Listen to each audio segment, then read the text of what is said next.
belajar, ngaji, baca sunnah demi sunnah, baca hadis demi hadis. Rasulullah SAW melarang untuk membunuh beberapa orang kafir, yaitu orang kafir yang tidak mengganggu muslimin, orang kafir yang tidak mengusir muslimin, orang kafir yang dijuluki dengan kafir dhimmi atau kafir mu'ahad. Kafir dhimmi yang di bawah kekuasaan muslimin. Kafir mu'ahad adalah kafir yang terikat dengan janji. Maka Nabi menyatakan, man qatala mu'ahidan, dalam riwayat dhimmiyan, lam yarih raihatal jannah, siapa yang membunuh kafir dhimmi atau kafir mu'ahid, maka dia tidak akan mencium bau surga. Hadis rawahul Bukhari, hadis sahih, dalam kitab sahih, dalam Sahih Bukhari. Siapa yang berani membunuh seorang kafir yang terikat janji, maka dia tidak akan mencium bau surga. Siapa yang membaca tulisanku ini, maka ketahuilah bahwa aku sudah ada di surga, menjadi burung-burung hijau. Kok GR? Pertama, bunuh diri. Dalam Islam dilarang bunuh diri. Yang kedua, membunuh muslimin. Yang ketiga, membunuh orang kafir yang tidak layak dibunuh. Lam yarih raihatal jannah, enggak akan mencium bau surga. Dan jangan heran dengan ancaman yang seperti ini. Kok ancamannya besar sekali? Kan yang dibunuh orang kafir, Ustaz. Kenapa ancamannya besar sekali? Kan yang dibunuh orang-orang yang tidak beriman pada Allah. Iya, ancamannya sangat besar, tidak mencium bau surga, karena urusannya besar. Bukan hanya orang kafirnya yang jadi masalah, tetapi engkau mencoreng keindahan Islam. Engkau mencoreng keindahan Islam yang diajarkan dalam Quran dan Sunnah untuk menjaga janji walaupun terhadap orang kafir. Menjaga janji terhadap orang kafir, ini tidak dipedulikan janji-janjinya, bahkan dibunuh. Bahkan ikhwani fiddin, kaum muslimin kaum muslimat rahimani wa rahimakumullah, bahkan dalam Al-Quran ada yang seperti ini. Allah katakan dalam salah satu ayatnya, wa in ahadun minal musyrikin istajaraka fa'ajirhu hatta yasma' kalam Allah.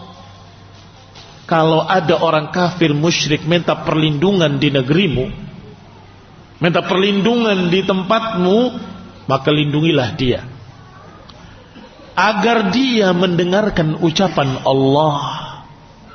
Saya ulangi ayatnya, wa in ahadun minal musyrikin istajaraka fa'ajirhu hatta yasma'a kalam Allah, dalam surat At-Taubah ayat 6. Kalau ada orang kafir musyrik yang meminta perlindungan di negeri muslimin, disuruh untuk dilindungi. Kalau minta suaka politik, lindungi dia. Mengapa? Apa hikmahnya? Hatta yasma' kalam Allah, agar orang kafir tadi bisa mendengar ayat Allah, agar mendengarkan dakwah, agar mendengarkan kajian ilmu, agar mendengarkan ceramah, mendengarkan ayat-ayat dari kaum muslimin. Ingat, harapan kita adalah bagaimana supaya mereka masuk Islam. Harapan tertinggi kita adalah bagaimana mereka masuk Islam. Iya kan? Atau salah? Bukan, Ustaz, tujuannya adalah habisi orang kafir sampai tidak tersisa. Begitu? Had dalil. Mana dalilnya? Yang menyatakan bahwa misi jihad adalah menghabisi orang kafir sampai tidak tersisa. Bukan, barakallahu fikum, bukan itu tujuannya. Dakwahi mereka supaya mereka masuk Islam. Itu tujuannya. Nah, kalau kita beradab dengan adab Islam, menjaga janji, menjaga apa yang sudah kita sepakati, niscaya mereka akan tertarik ke dalam Islam. Yasma' kalam Allah, mendengarkan ucapan Allah. Saya tidak pernah mendapati ajaran sedemikian mulianya. Orang kafir dhimmi tinggal di atas, seorang alim ulama tinggal di bawah. Satu bangunan. dalam keadaan kotoran dari atas itu merembesnya, netesnya di rumah dia, di rumah orang muslim tadi. Disabari, dijaga. Yang penting dijaga najisnya. Sampai sekian lama orang kafir baru tahu. Engkau tidak bilang kepada kami bahwa engkau terganggu dengan tetesan air kami dari atas. Tidak mengapa. Yang penting kami tidak mengganggu kamu, dan ini pun tidak mengganggu kami. Tertarik dengan ajaran itu. Ini agama yang hebat. Masuk Islam. Demikian pula ketika Samarkand, satu negeri, masuk Islam bersama-sama seluruhnya. Mengapa? Karena melihat akhlak kaum muslimin. Kaum muslimin ketika berjihad memerangi orang-orang kafir yang memusuhi Allah dan Rasulnya, yang menentang dakwah, sampai disamarkan. Masuk, hampir nggak ada perlawanan, diduduki. Maka mereka ada yang protes, mengutus orangnya ke khalifah.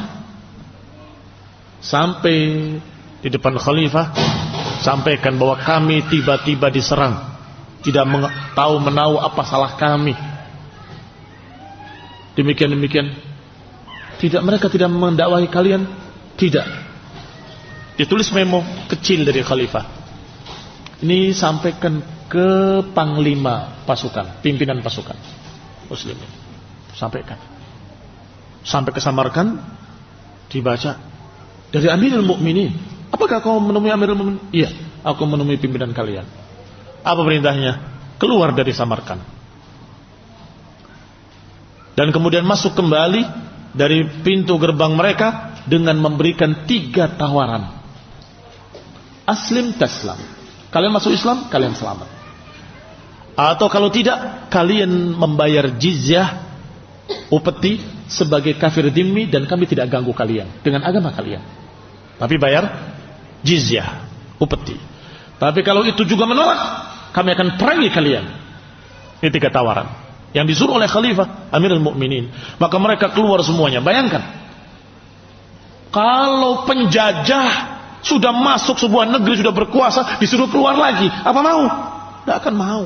Tapi muslimin diatur oleh agama. Maka mereka keluar semua, dan kemudian kembali mereka dari pintu gerbang Samarkand, dan diumumkan, wahai penduduk Samarkand, aslim taslam, wa illa fajizyah, wa illa fanuharibukum fillah. Wahai penduduk Samarkand, hendaklah kalian masuk Islam, maka kalian selamat. Kalau kalian tidak mau masuk Islam, maka paling tidak kalian bayar jizyah sebagai kafir yang dilindungi. Tetapi kalau kalian menolak, kami akan perangi kalian di jalan Allah Subhanahu wa taala. Apa jawaban penduduk Samarkand? Aslamna. Kami semua masuk Islam. Indah. Indah. Mereka masuk Islam karena akhlaknya muslimin. Kejadian juga di masa Khalid bin Walid,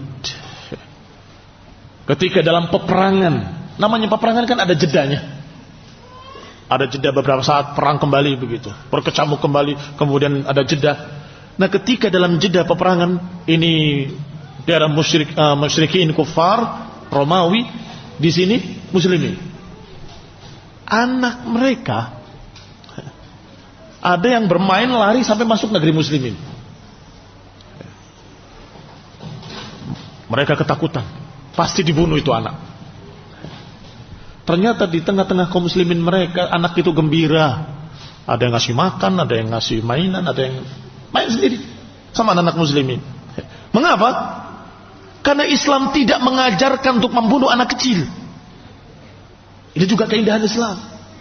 Ini juga keindahan agama. Maka ibunya menangis mencari anaknya. Sampai kemudian dia memaksakan diri, memberanikan diri mendatangi muslimin. Juga selamat. Orang-orang di sana sudah mengatakan, ibunya juga akan dibunuh sama muslimin. Ternyata agama Islam tidak mengajarkan untuk membunuh perempuan. Maka si perempuan tadi selamat. Mau apa? Wahai ibu-ibu, saya mencari anakku hilang begini-begini. Itu anakmu. Heran dia, lihat anaknya sedang bermain-main. sama anak-anak muslimin. Panggil, pulang. Lagi perang loh ini. Dan masyarakat musyrikin atau kufar waktu itu terkejut. Kembali ibu tadi membawa anaknya dalam keadaan selamat, ibunya dan anaknya. Kok bisa? Bayangan mereka pasti dibunuh, pasti disembelih, pasti habis itu ibu dan anaknya. Tidak, maaf saja, agama Allah, agama Islam, walaupun dalam perang tidak boleh membunuh perempuan dan anak-anak. Ini keindahan Islam yang seperti ini seakan-akan tertutup. Mengapa? Karena banyaknya ekstremis yang mengaku muslimin, banyaknya orang-orang ekstrim yang mengatasnamakan Islam, kemudian membunuh perempuan, membunuh anak-anak, mencincang anak kecil. Astagfirullah. Rasulullah SAW ketika berangkat dalam jihad fisabilillah, pasukan terdepan membunuh seorang wanita. Sampai ketika Rasulullah SAW melihat ada kerumun, ada apa itu? Ya Rasulullah, ada wanita yang terbunuh. Siapa yang membunuh? Pasukan terdepan. Maka Rasulullah SAW mengumumkan hadis tadi. Uzu bismillah. Berperanglah dengan nama Allah. Dan karena Allah, wala taqtulu walidan. Dan jangan membunuh anak kecil, dan jangan membunuh perempuan. Diajarkan tidak boleh membunuh anak kecil, tidak boleh membunuh perempuan. Ikhwani fiddin, a'azakumullah. Sehingga kalau saja kaum muslimin ini berpegang dengan ajaran Islam yang benar, yang bersumber dari Quran dan Sunnah, akan terlihat bahwa agama ini indah, sempurna,